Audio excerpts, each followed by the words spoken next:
une école dans le delta du Mékong. On y apprend la discipline et par cœur.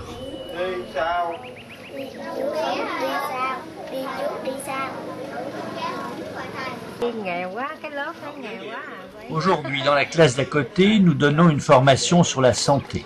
Il y a une épidémie de fièvre hémorragique. Cela s'attrape par les moustiques. Il faut faire la chasse aux mares et recouvrir les réservoirs d'eau. C'est là qu'ils se multiplient.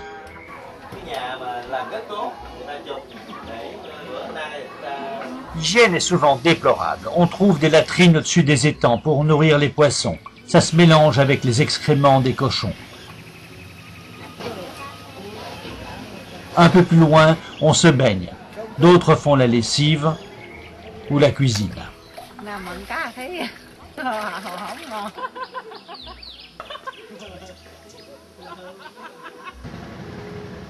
On collecte l'eau de pluie, mais elle devient vite sale. Certaines pompes sont trop près des cochons ou des latrines et donnent une eau immonde. L'information est concrète, on n'hésite pas à être direct et à faire un peu peur.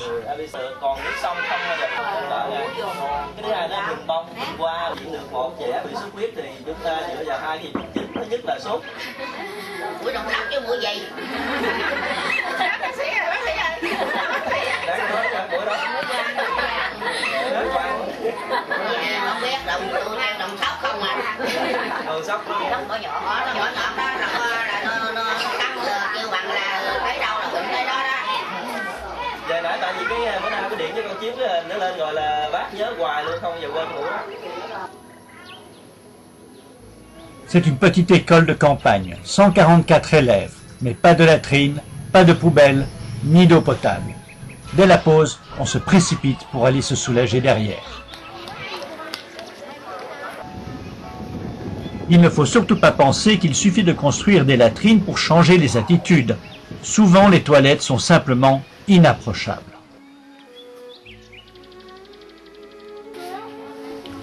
Pour changer tout ça, nous avons formé 2200 instituteurs à la pédagogie moderne. Et chaque semaine, 50 000 enfants se brossent les dents à l'école.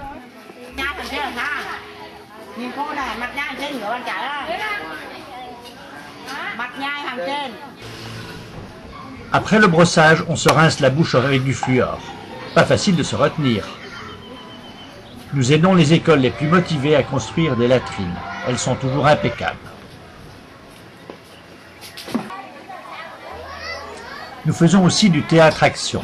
Les paysans ont été formés, ils jouent tous les jours. Ils se déplacent à mobilette de village en village. On rit de la caricature, mais chacun voit bien que ça ressemble à la réalité. L'équipe propose un modèle de latrine à seulement 15 €. Il faut casser le mythe que seuls les riches peuvent se l'offrir. Et quand 5 familles sont d'accord pour installer une pompe, nous les aidons pour la moitié des frais. Évidemment, les ultra-pauvres sont plus vulnérables. Ces enfants dorment souvent mouillés, car il pleut à l'intérieur. Mais avant d'aider, nous mobilisons la communauté. Ici, les voisins ont donné le puits. Ce bébé est tombé sur le feu. Le ménage vit dans l'extrême pauvreté. La mère est un peu perdue. Elle n'a rien trouvé d'autre que du dentifrice pour le soulager. Elle était convaincue maintenant d'aller tout de suite au dispensaire. L'hôpital du district a fait prendre toutes sortes de médicaments à cette fille. 2 médecins canadiens de passage l'examinent.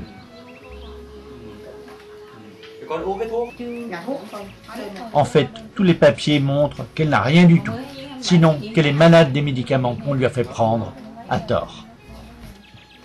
Con uống thuốc này từ năm 2000 à, từ mấy năm rồi. Uống thuốc này đó thì nó sẽ đỡ bị sốt ruột. Nha, thuốc này là tôi tốt nha. Cái thuốc này nè thì tôi khuyên rằng là phải giảm